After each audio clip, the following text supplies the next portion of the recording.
Okay.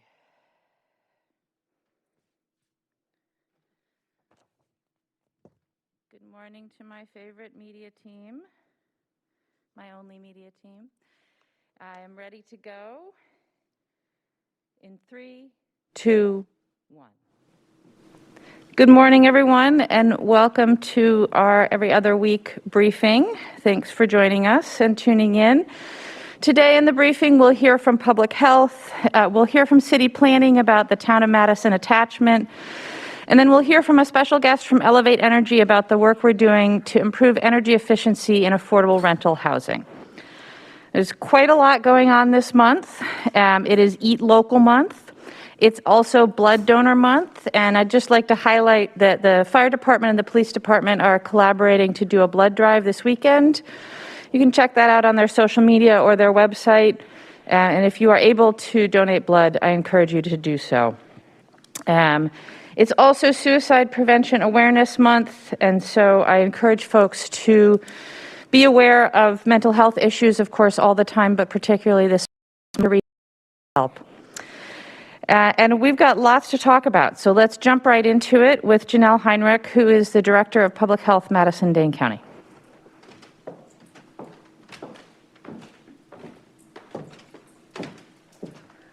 Thank you, Mayor. Good morning. Instead of starting with a data update, as I usually do in these briefings, I'll jump right into it. As some of you may have seen, this morning we announced that we are issuing a new face covering order that will go into effect tonight at 12 a.m. and will be in effect until October 8th. Face covering emergency order number 2 is nearly identical to the current order, which requires that everyone aged 2 and older wear a face covering or mask when in any enclosed building where other people, except for members of that person's own household or living unit, are present. However, the new order does include additional narrow exemptions for individuals when actively playing an instrument that has a cover over the instrument that acts as a face covering, and while presenting or performing a religious, political, media, educational, artistic, cultural, musical, or theatrical presentation, as long as everyone present is fully vaccinated and 6 feet of distancing is maintained between the presenter and the audience. Even with these exemptions, we highly encourage all performing arts to consider all the ways in which they can reduce disease transmission, including requiring vaccination of performers and attendees, moving performances and practices outdoors when possible, ensuring spaces are well ventilated, and spacing people at least 6 feet apart. These strategies are all especially vital as the highly contagious Delta variant continues circulating in Dane County. Of the 71 Dane County residents who tested positive for COVID in August and whose positive results were sequenced, 100% of those were the Delta variant. We are still learning about COVID-19 and its variants. As we discovered late this summer, research shows that with the Delta variant, it is possible for those who are vaccinated to transmit illness. But as we continue to review the evidence as it evolves, it appears that risk may be lower than for those who are unvaccinated, and the window in which transmission could happen may be shorter than those who are unvaccinated. What we do know is that vaccination greatly reduces your risk of severe outcomes if you should become sick with COVID, including ending up in the hospital or worse. Roughly 84% of those in Dane County who are eligible to receive the vaccine now has at least 1 dose. Over the past 4 weeks, cases have been stable among fully vaccinated people, but have increased by 16% among people who are not fully vaccinated. And 30% of the unvaccinated cases were children under the age of 12 who can't yet be vaccinated. Pediatric cases have stabilized over the past month, but are still higher than they were at this time last year. This underscores the importance of consistent universal masking in schools and in childcare settings. We know public health orders will never answer every question or account for every scenario, but we ask you to please consider the overall goal of this order and encourage everyone to follow some common sense precautions. Masks and vaccination work to reduce the spread of disease and reduce the possibility of severe outcomes. Right now, Dane County remains in the high level of disease transmission according to the CDC. The number of people hospitalized in Dane County hospitals with COVID is currently about 3 times higher than the number we were averaging in July. However, as of today, cases and hospitalizations do appear to be stabilizing, with our 7-day average sitting around 103 and an average of 74.4 people in the hospital. I've said it before and I'll say it again. Please get vaccinated if you are eligible. Wear a mask when you can and when you should. And let's keep moving our county forward. Thank you.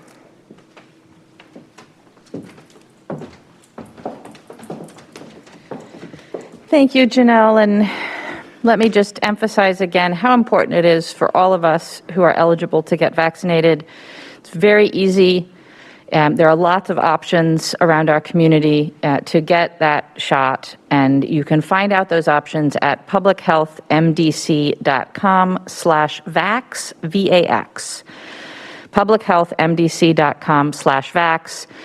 There's a whole long list of places that you can go get vaccinated. If you are not vaccinated, please get that first shot. If you have friends, family, neighbors, coworkers who haven't taken the plunge yet, please tell them why you did. One of the most effective ways to get people to get vaccinated is for you to share your personal story of why you chose to get the vaccine to protect yourself, your family, your friends, your neighbors, your coworkers, your community.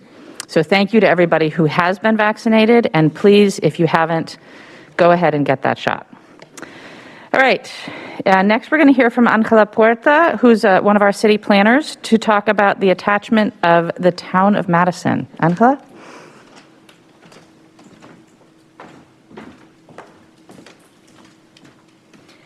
Thank you, Mayor. Okay, so yeah, I would like to talk about the first public information meeting about the Town of Madison attachment, which will take place on September 15th at 6 p.m. Via Zoom and online.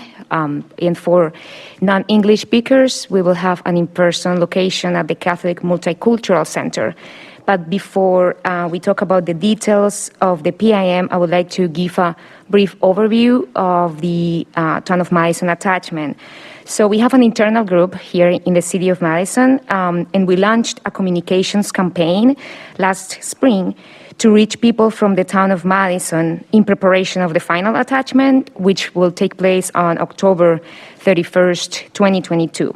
We have been proactively sharing some of the various communication tools that we have, and also sharing information about the service changes, city programs, and ways to get involved during the attachment process.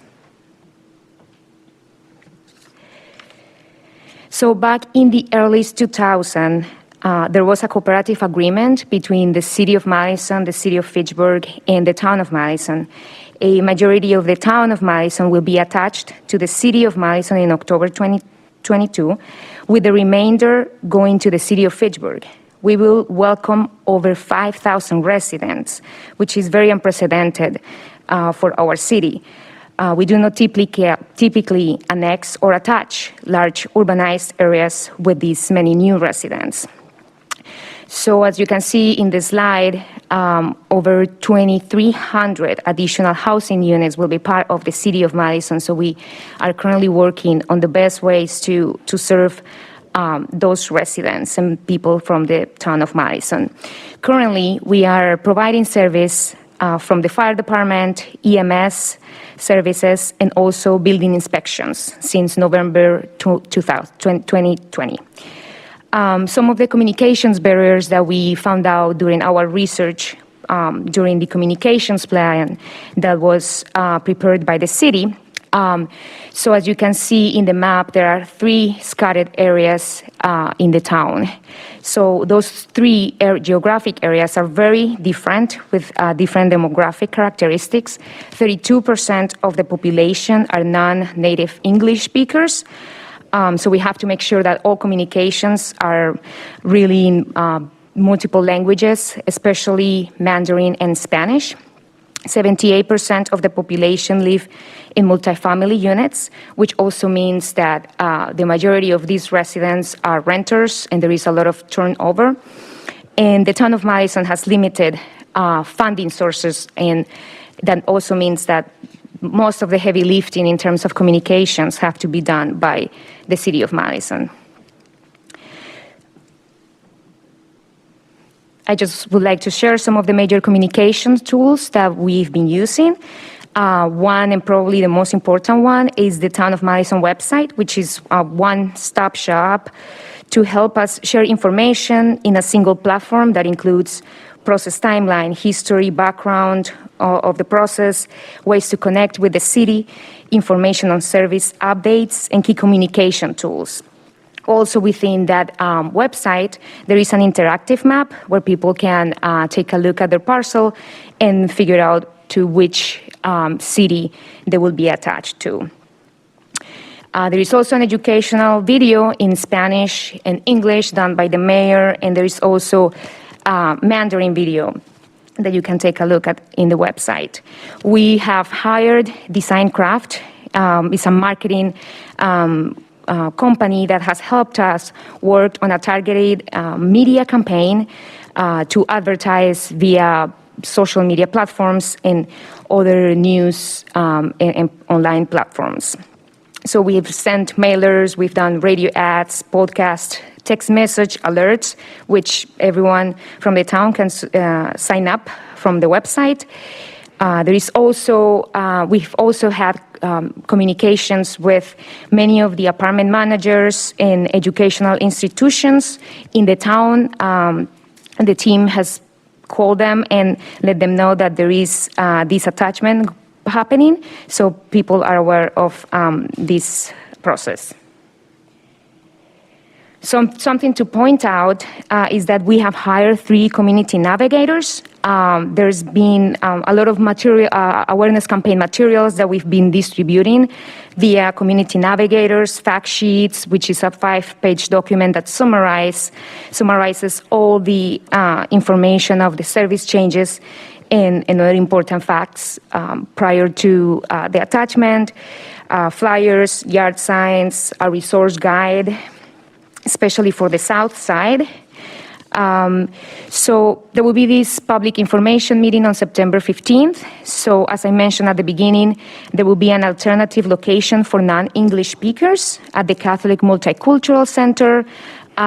We will make sure that the interpreters are recorded, and then we can post on our website the 3 Zoom videos in those 3 languages, Spanish, Mandarin, and English. If for some reason there is an English speaker that doesn't have access to the internet, or would be easier just to attend to an in-person meeting, they are welcome to join us at the Catholic Multicultural Center. Just keep in mind that there will be interpreters there, and it's targeting those who are non-English speakers. During this public information meeting, the city will share the latest about the attachment process, the resources. We will explain how the city is reaching to these non-English speaking populations, especially through the community navigators. And there will also be city staff available to answer questions about the process. Some of those agencies are the police department, fire department, community development division, engineering, streets, building inspections, planning, community development authority, and the mayor's office. We will also introduce the 3 community navigators that are currently in the town, so people get more familiar of who they are. 2 of those individuals speak Spanish, are bilingual in Spanish and English. So yeah, I'll invite everyone who wants to learn more about the attachment. Please, if you have any question or if there is a language assistance request, email us at townofmadison@cityofmadison.com or call us through our hotline and leave a voicemail at 608-267-1188. Thank you.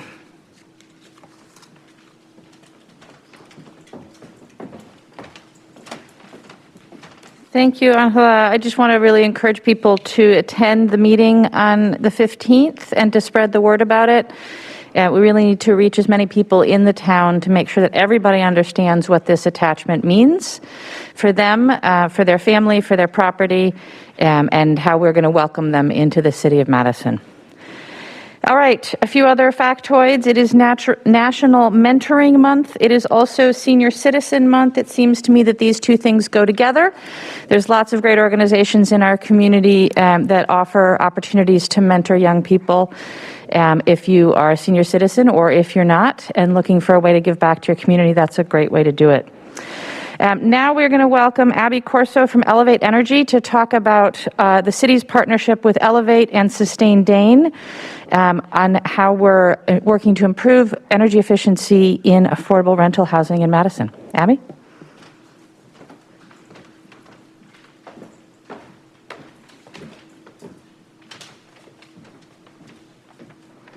Thank you, Mayor. Elevate and Sustain Dane are really honored to be doing this work in the City of Madison with our rental community. Both Elevate and Sustain Dane are 20-year-old nonprofit organizations committed to sustainability and equity. The City of Madison, Sustain Dane, Elevate, and the Northside Planning Council are partnering to upgrade 70 to 100 units of small to medium-size affordable multifamily buildings. We want these buildings to be more energy and water efficient. The opportunity is made possible through funding from the Public Service Commission, Office of Energy Innovation, in collaboration with the City of Madison. Grants between $10,000 and $20,000 will be offered to eligible buildings owners to cover the cost of installed energy and water efficiency measures, such as efficient lighting, improved heating, ventilation, and air conditioning systems, improved insulation and air sealing, water softener tune-ups, and water-saving devices. Selected buildings will receive an energy and water assessment and report, in-unit savings packages for residents if they desire, funding for the upgrades, and technical assistance to complete the upgrades on each building. This is a north side project.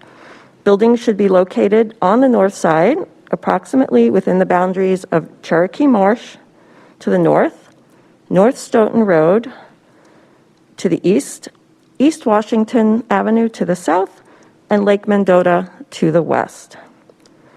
Applications for the program are now being accepted through September on a first-come basis.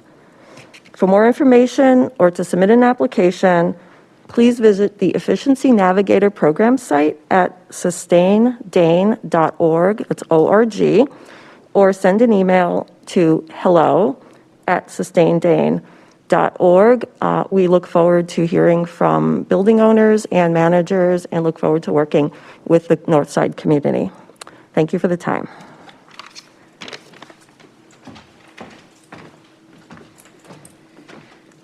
Thank you, Abby, and thanks also to the Northside Planning Council and Sustain Dane. I just want to emphasize, so if you are a building owner or a building manager, or if you live in a building that you think could be more energy efficient, please check out sustaindane.org.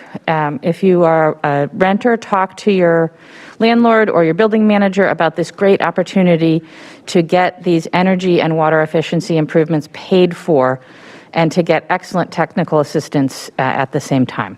It's a really, really exciting program for our community.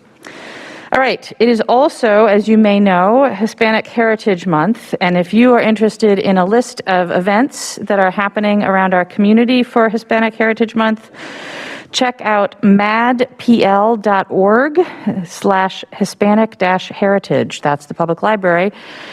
Always here with information for you. All right, a bunch of things, so I'm going to go kind of quickly through these. In terms of the City of Madison services, the majority of our offices are back to pre-pandemic service. You can check individual offices at cityofmadison.com/health-safety. There's links there. Please note that the city-county building still is not open above the first and second floors except by appointment. So if you need to get to any of the agencies on those floors, come to the concierge desk on the first floor and they will assist you, or maybe call ahead and make an appointment. Our public libraries have returned to their full service hours. Monona Terrace and the Madison Senior Center are open. Metro is continuing its new services, just changed in August. Reminder that you do need to wear a mask on the buses and in shelters or at the transfer points. And also a reminder that if you have financial concerns due to COVID-19, you can contact our free financial resources hotline to be connected to financial assistance resources. Again, that's at cityofmadison.com/health-safety. Click on coronavirus. There's a whole bunch of community resources there. If you need more information, there is links on that same website about all of our service updates. Or, of course, you can follow the city on social media. The main city account is City of Madison. And most departments have their own as well.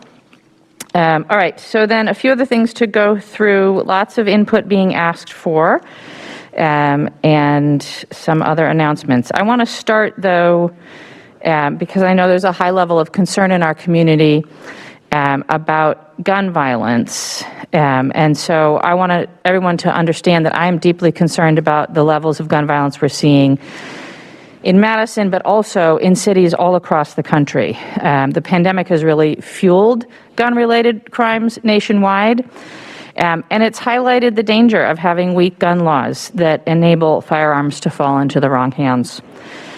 While homicides and shots fired both in Madison are down from last year, of course, all gun violence in our community is unacceptable. And there are many efforts across the city led by both the Madison Police Department and Public Health Madison-Dane County via their Violence Prevention Unit to put an end to senseless gun violence. The Violence Prevention Unit is leading community intervention programming that supports and complements law enforcement work. And I also have invested in youth employment and educational programming using our federal ARPA funds so that we can get youth connected to productive endeavors instead of getting into trouble. I want everybody to know that my staff and I are taking this very seriously, and that we're working closely with MPD, the Violence Prevention Unit, and the Common Council, and our entire community to prevent gun violence in Madison. I also want to highlight, we talked about the mask order and we talked about getting vaccinated, but I understand that people may be worried and may want to access COVID-19 testing. There are more options than ever for testing in our community. Many of our local pharmacies across the county are offering testing. There are also community test sites and the public health clinic, which is on Park Street. And we encourage you to make an appointment so you don't have an unpredictable or long wait. Testing is free and does not require insurance. The Wisconsin Department of Health Services also offers a service for requesting a test kit delivered to your mailbox. So if you're looking to get tested, check out your local pharmacy, visit the public health website for more information, or contact the Wisconsin Department of Health Services if you want a test shipped to you. Finally, turning to more international news, I know we've all seen that we have Afghan refugees coming here to Wisconsin. Myself and Common Council leadership want to make sure that we extend a warm welcome and reaffirm our city's commitment to treating refugees with dignity, care, and respect. If you are interested in helping to welcome and assist Afghan families as they arrive, the Department of Children and Families has a website dcf.wisconsin.gov/refugee with information on how to help the families that are arriving at Fort McCoy. It is possible that some of these folks will be resettled in Madison. If you want updates or to understand how to help locally, you can contact either Jewish Social Services of Madison or Lutheran Social Services, which is based in Milwaukee. We're really proud to be a welcoming city, and I want to thank all the Madisonians who have already sent donations up to Fort McCoy and are preparing to welcome people into our community right here in Madison. I spoke a little bit earlier about the ARPA funds that we're dedicating to youth employment programs. And thanks to the City Council approving this, we are funding a number of youth employment and training programs that were happening this summer and will go into the fall. We're supporting 11 community-based organizations to run 23 different programs for youth ages 14 to 21. And I'm really happy that we're able to invest in our community. So I want to thank the organizations who are doing this great work. The council also has recently approved a new round of rental assistance for our community to prevent evictions and ensure housing stability. We're working with Dane County and many local organizations, and we'll soon have a new online application portal for rental assistance. The name of the program will be Dane Core 2.0. Dane Core 1.0 is still underway. And if you need rental assistance, or if you are a landlord and your tenants need help paying their rent, I want to emphasize there is absolutely still funding available to help. No one should be evicted for lack of paying rent. There is absolutely funding available, and you should apply at core.tenantresourcecenter.org/apply. When the new portal launches in mid-September, we'll be making it widely available so people know if there's a new link. But for now, the link is core.tenantresourcecenter.org/apply. We have dedicated almost $2 million to our eviction defense program and many, many millions more to rental assistance. Please take advantage of this program. All right, I mentioned that there's a lot of ways in which the city is looking for input. Let's go through a few of them. We have the Let's Talk Streets campaign, which is particularly seeking input from people with disabilities. We want to know how our streets do or don't work for people who have disabilities or are differently abled. And we're looking for stories about people's experiences on Madison streets. There is a survey at cityofmadison.com/transportation/initiatives/let's talk streets, or you can follow the links from cityofmadison.com/transportation. And the survey is open until September 28th. I really encourage anybody who's differently able to take that survey and make sure that we record your experience and take it into account as we work on our streets in the future. If you want more information or a printed survey, you can contact Renee Calloway in our traffic engineering division, or you can call 608-266-6225. Metro is also collecting feedback on their network redesign project. We're in phase 2. We have some maps to look at, and we're looking to draft a final network plan this fall. And so we're asking for you to provide feedback on each of the maps that we've developed and how you think we should manage the trade-offs between them. You don't have to be an active bus rider to comment. We know that improving transit will benefit our whole community. It impacts traffic, development, the economy, the environment, and racial and social justice. So please, anyone who's interested, please comment on this project. You can provide your feedback and review the 2 maps with a short 10-minute online survey, which is also available in Spanish, and that is at surveymonkey.com/r/network alternatives. And we're asking that folks complete that survey by September 29th. You can find out much more about the project at mymetrobus.com/redesign, or you can email questions or comments to metroredesign@cityofmadison.com. All right, we also have information for you. We have more detailed flood risk maps available and the engineering division's website. They have launched a new interactive map tool for the community to learn about flooding impacts, stormwater infrastructure, and potential flooding in the city. This is a very detailed map. It's pretty fancy, and you can definitely geek out on it and learn more about stormwater. That map is available at cityofmadison.com/flooding, and click through on the links to see it. I would like to welcome the Iron people to Madison. We have a bunch of street closures for the Ironman Triathlon downtown. This is happening on Sunday, the 12th. You probably all know this, but they swim in Lake Monona, and then they bike around the county, and then they run in the downtown and campus area.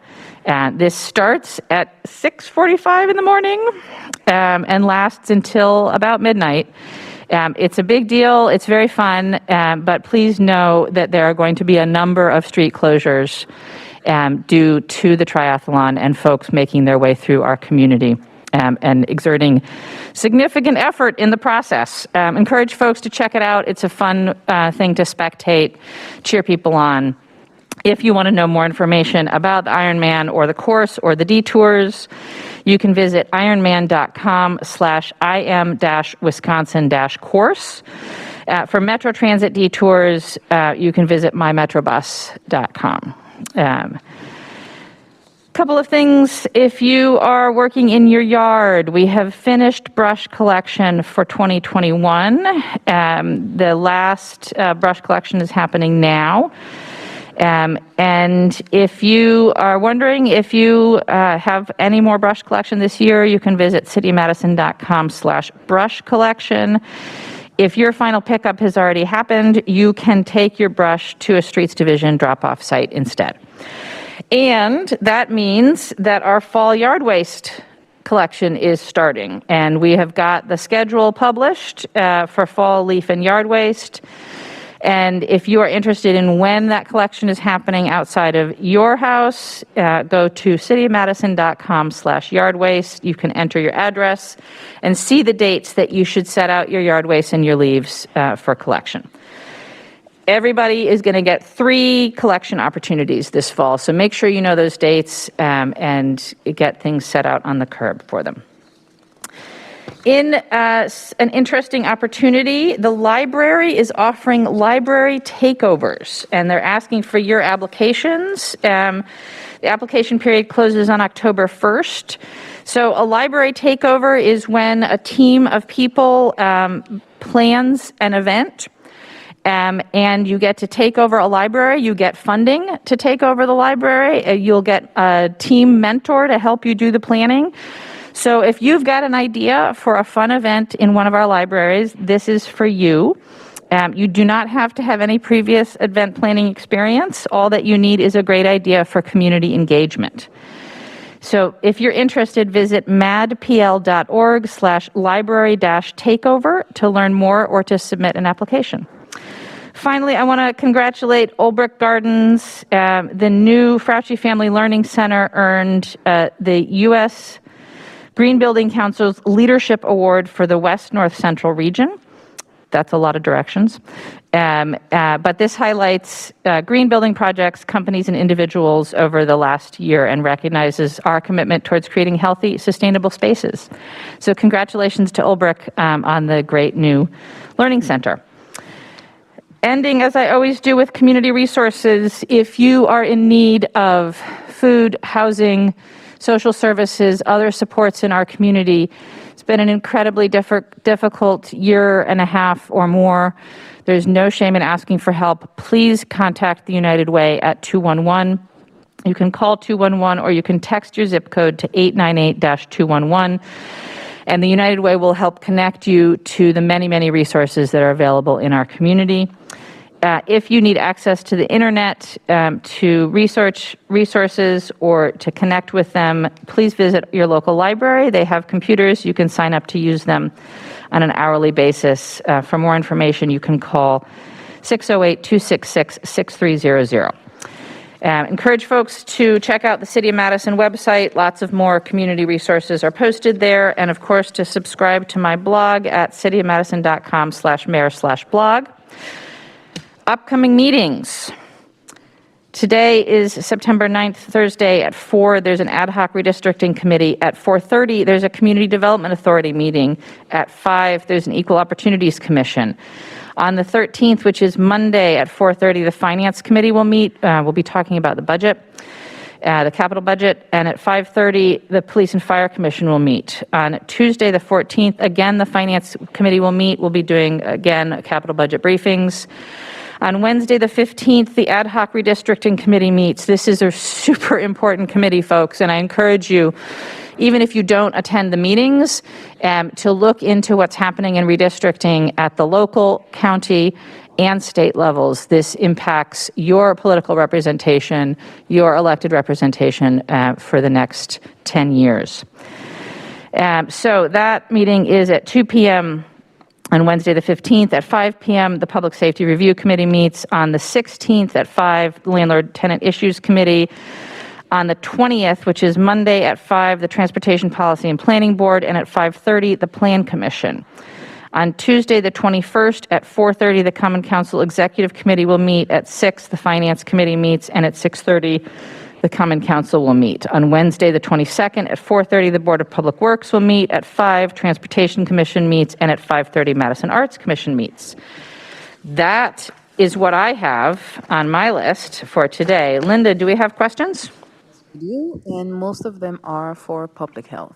All right. Well, I'll bring Janelle back up to answer some questions then.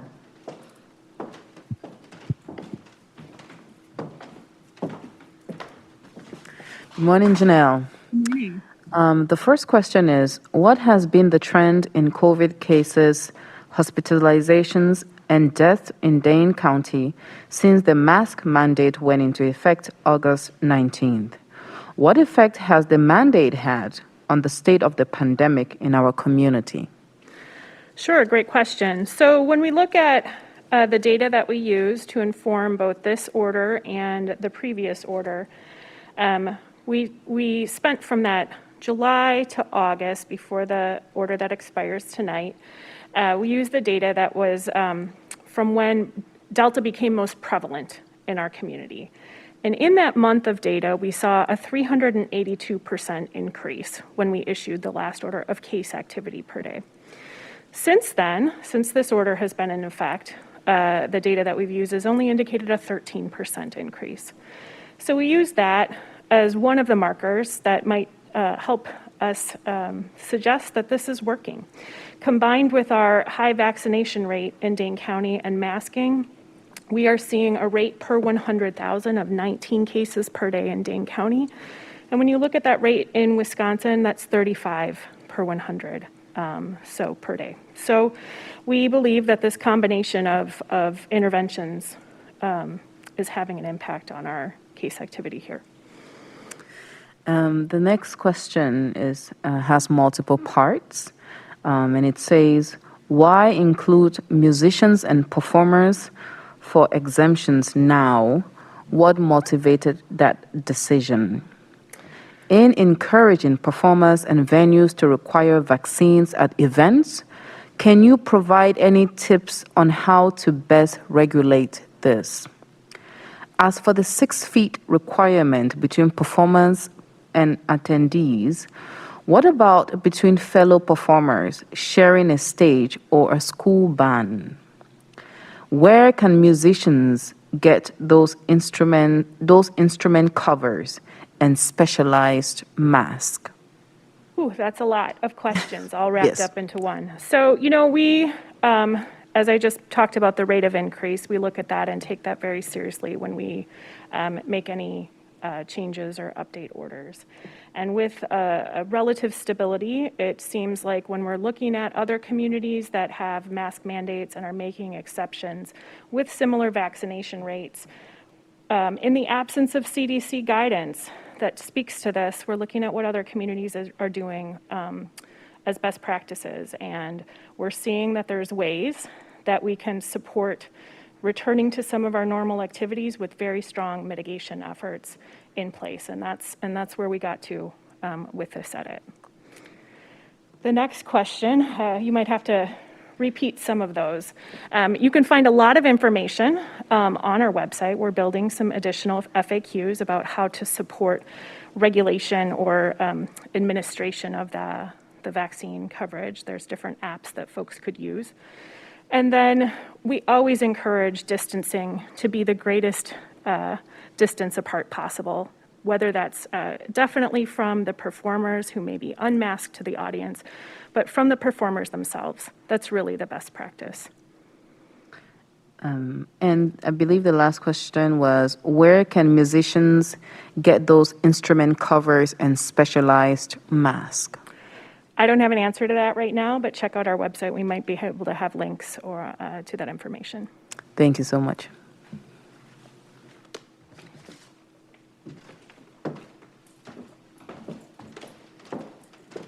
All right, any other questions? No, those are the questions we have for today. All right, well, thanks again to Angela and Abby and Janelle for joining us, and for all of you for tuning in, and we will see you in 2 weeks.